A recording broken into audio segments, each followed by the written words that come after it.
My name is Judyth Sachs. I'm Chief Academic Officer of Studiosity.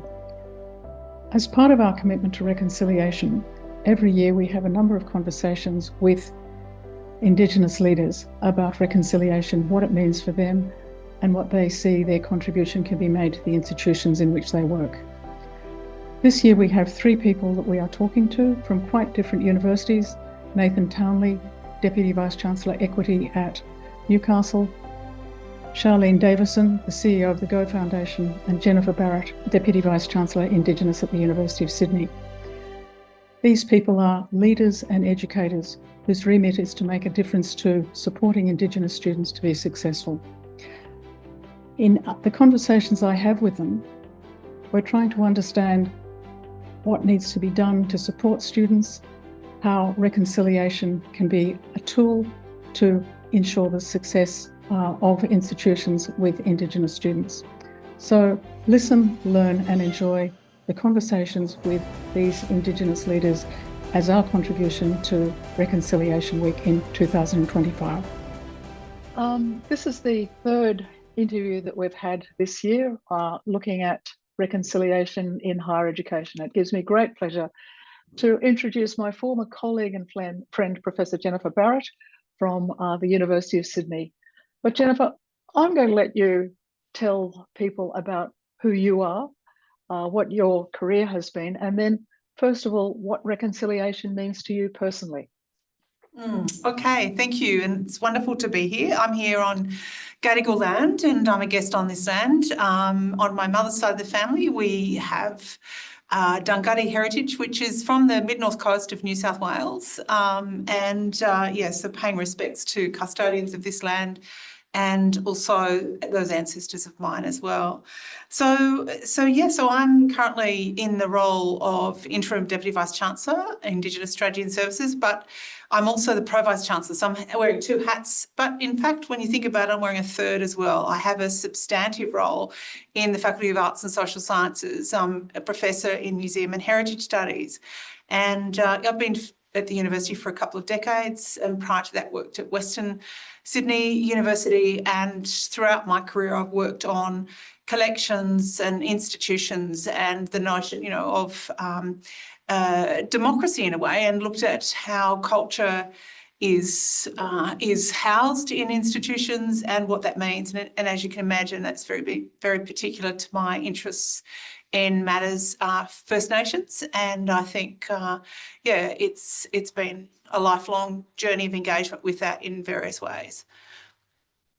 So, and then, I mean, as you're talking, and given that your discipline is museum studies, I'm thinking of material culture, and there's the whole issue about returning objects and artifacts back to traditional people. Yes. Does that come into your view of reconciliation as well?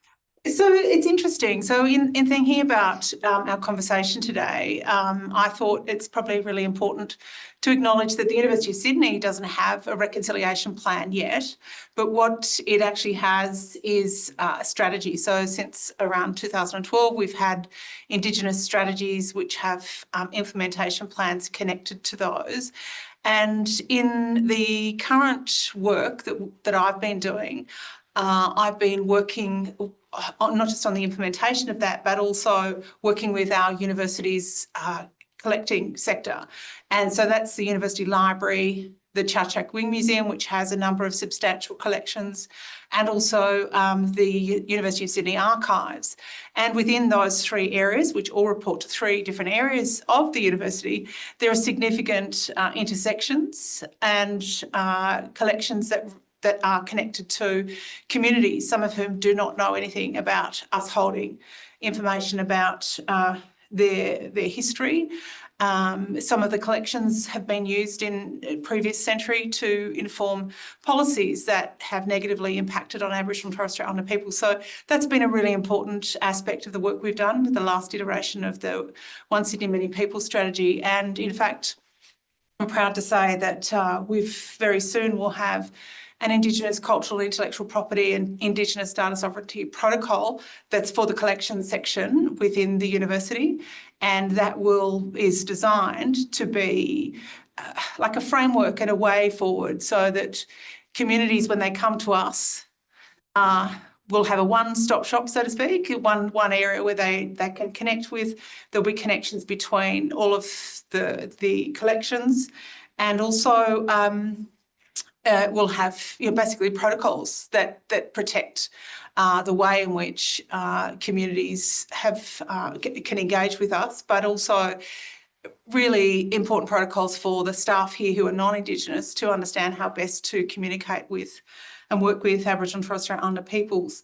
I think the other aspect of that work that's important too is that over time we'll develop a more substantial way to show what we do have in the collection without infringing or kind of contradicting our protocols as well. So communities can sort of see whether or not there's anything here at the University of Sydney that's connected to their community. So yeah, so it's really important, because I think it's also important to acknowledge that libraries and museums have been really important in terms of research and also education. So there's I think it's just a really important aspect and often overlooked really in educational institutions, how those sort of areas can impact how the culture is cared for, and how we talk about that culture, how that impacts then on how the materials are used in teaching and learning and in research.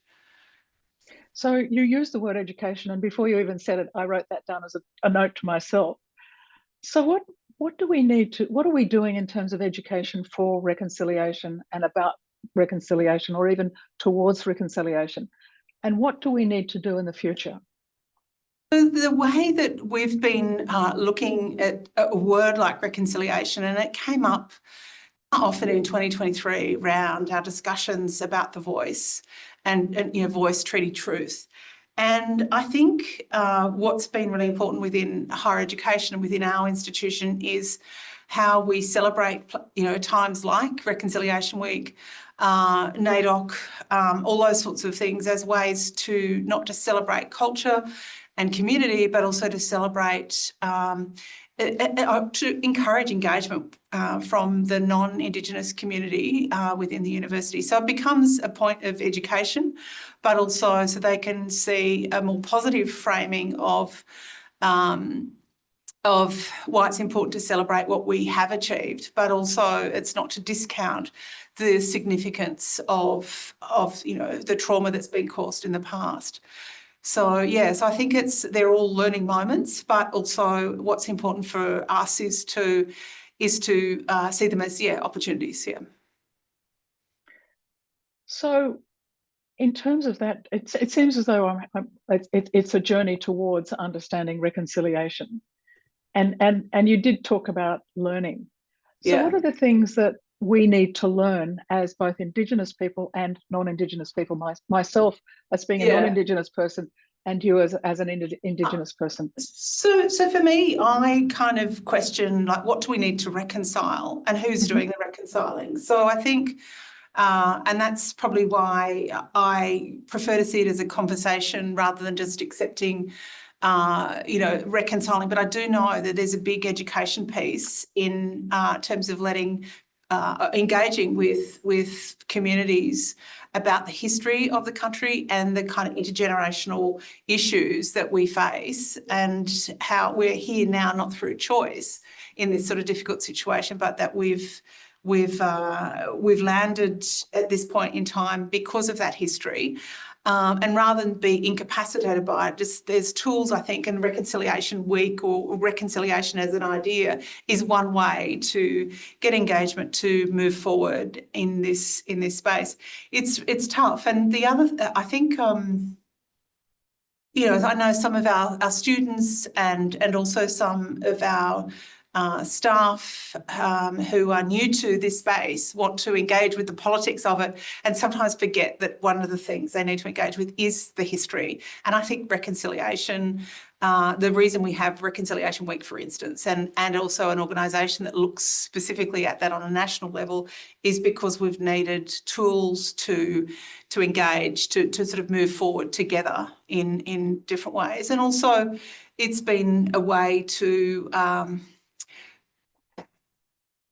not to look at measuring change, but it's been a way for people to engage in a in using a tool that can show them that we can move forward in some way. Does that make sense? Yeah, and as you're talking, I'm just thinking reconciliation is the quintessential interdisciplinary project. Yeah. It's about politics, it's about culture, anthropology, culture, it's about psychology. So how do you bring them all together so that you achieve what you're wanting to talk about, and history, of course? Yeah, so one of the interesting things for me is that there is obviously within higher education, and particularly in one like the University of Sydney, there's a siloing of knowledge quite often, and also there's a hierarchy of disciplines. And you're absolutely right. I mean, quite often, you know, like this is a great sort of not just a concept, but a practice and a sort of engagement with history that is, you know, cross-disciplinary. But getting people engaged with that is I think can be tricky. One of the things that we've got going at the moment, and other universities have too, are sort of truth-telling projects. And I think those sort of processes and discussions here at the University of Sydney have been cross-disciplinary. But what's been really interesting is also the way particular disciplines have got darker histories, shall we say, than others. And I use the word darker in a sort of kind of an ambiguous way in a sense, because, you know, we're looking at Faculty of Medicine and Health, and they can't really look at that history of their engagement with Aboriginal and Torres Strait Islander people unless they also look at anthropology and also look at the sciences as well. You know, we have some colleagues in science here who really are engaged, for instance, in indigenising curricula as in a leadership space, but then when it comes to their own discipline, some of them have said, oh, but it doesn't touch my discipline, you know. And it's quite interesting to have conversations with people about, yeah, how, like the different ways in which we can understand so reconciliation, but we can understand the importance of acknowledging that we're on Aboriginal land, that you know, we have colleagues in the academy who've benefited significantly from doing research, who continue to benefit from doing research about, and sometimes with Aboriginal and Torres Strait Islander people, but they're non-Indigenous, but they're not necessarily conscious of some of the issues that you and I are just talking about now, because they've not necessarily engaged with the cross and interdisciplinary way that reconciliation has played out in Australia in recent decades. Talking about your position both as Pro Vice-Chancellor and interim Deputy Vice-Chancellor, particularly at the Deputy Vice-Chancellor level, this is a relatively new occurrence. You know, the last seven years, I guess, have we had these designated positions of Deputy Vice-Chancellor, Indigenous Strategy. What's the leadership role that people who inhabit these roles need to play within the university and outside of the university? Yeah, so within the university, I'll answer that first, having just come from a leadership meeting this morning.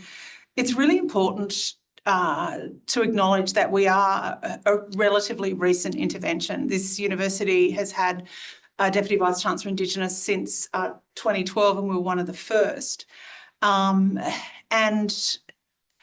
what I think is really interesting, and I was here during that time when I was working in the Faculty of Arts and Social Sciences, and it was really interesting that unlike some of the other portfolios, academic portfolios, the Indigenous portfolio was dealing with education, research, and also employment-related issues, and then also community engagement. So it's then, I think, in a leadership space, I think it can be a very challenging thing to then have impact, because you're having to cross and sort of intersect with all of those areas in ways that's meaningful, and colleagues don't always get that. So it's a bit like, you know, understanding, say, what's the importance of Indigenous knowledges when it doesn't fit one particular discipline. It's actually something that can intersect with many different disciplines in many different ways. So I think leadership in this space requires tenacity, but also at times laser focus, because otherwise you can just be skimming, doing a bit of intersecting, but not getting the depth of engagement that you need to make real change. So, you know, I'd say that, you know, sometimes it is literally, you know, 4 steps forward, 3 steps back.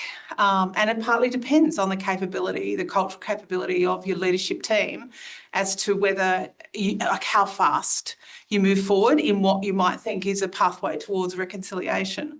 And I think in terms of externally in these roles become, and again, this is not necessarily the same for other leaders in higher education, is you become the person that community goes to if they're unhappy with the institution, or if they're happy with the institution or they want to engage with the institution, you know. So there's an accountability in these roles to community, to your own community, but also, you know, where we have impact in a way that perhaps you don't get, for instance, with other fields within leadership in higher education. Where do you think the areas of greatest improvement lie in terms of the things that you've been talking about? And where should the priorities lie? Well, I think most universities are engaged with looking at curricula in some way. So they're looking at sort of what are the most appropriate ways to go about engaging with Indigenous knowledges, or, you know, how are we looking at Indigenous First Nations, you know, First Peoples kind of work and engagement with those disciplines. I think research is also important too, getting it right in terms of the protocols and having, you know, respect and integrity and mutual accountability in those spaces is really important, and benefit sharing. Understanding that in the research space is really important. But I think the other thing that's really, really important and is happening across the sector is growing the number of Aboriginal and Torres Strait Islander students going to university. But it's not simply about, you know, having an opportunity for those students to attend the university. It's like, what are we doing at the university that will attract some of those young people?